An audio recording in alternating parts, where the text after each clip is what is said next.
Welcome to Language Arts. Today we're going to be talking about using the correct subject or verb in a sentence. So we're going to be going over the same notes that we took yesterday, but we're going to go through different examples. So if you have your notes from yesterday, take them out because it'll help a lot with our homework. If not, good thing we're going over it again so you can write it down today. So what we're going to be going over is, remember, our subject. Who or what the sentence is about. If it is a singular subject, which means it's just one person, place, thing, or animal, just one, our verb is ending in S, ES, or IES.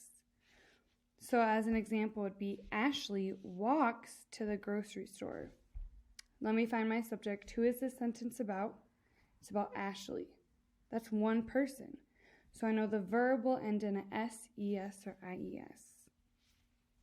There we go. So then for number 2, my fish swim all day. Swims.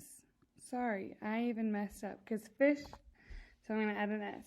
So my fish. So because the singular and the plural are the same for fish, you can really tell from the verb if the subject is singular or plural.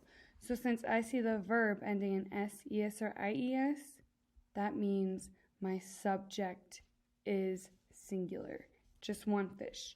But if I take away the S and say my fish swim all day, that means when I say fish, it's talking about plural.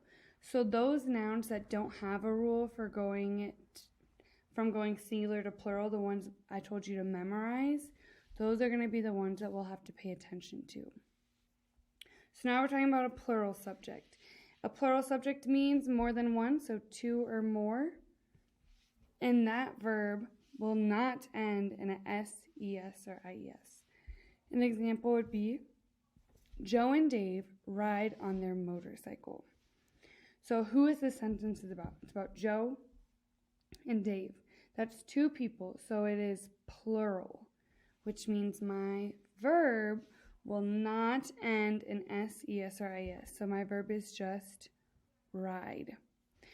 So if I look at my second sentence, the dogs bark all night. Who is the sentence about? It's about the dogs.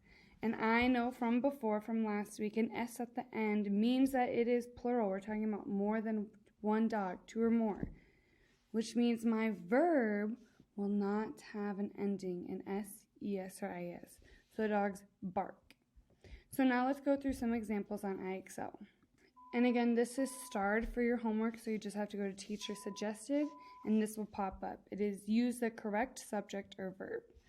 So at first I need to read the instructions. Complete the sentence with the best verb. The insects blank us when we're at the picnic table. So who is this sentence about? It's about the insects. Insects is more than one, right? Because it ends in an S. I know this from last week. If my subject ends in an S, it's plural, except for the special ones with no rules that we have to memorize. So that means my verb will not have an ending. So I'm going to go with bother. Before I click on it and submit, I'm going to read it in the sentence to make sure it sounds good. The insects bother us when we're at the picnic table. I think that sounds good. So I'm going to submit. All right, so now we're going to practice one with the subject. Blank patches the holes in the fence. So now, what's going on in this sentence? What are they doing? That's how I find my verb. They're patching. Their patches the hole in the fence. So now, if I'm looking at patches, it ends in ES.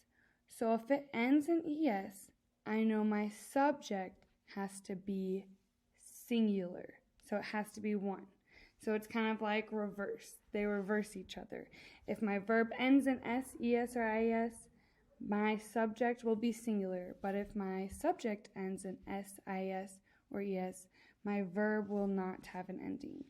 So now I see patches, and I know it has to be a singular subject.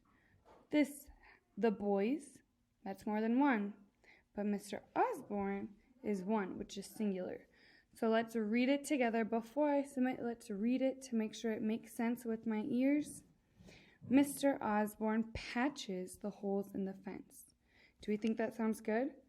So I'm going to click on it and press submit. And there we go. That is our lesson for today. Thank you and have a good rest of your day.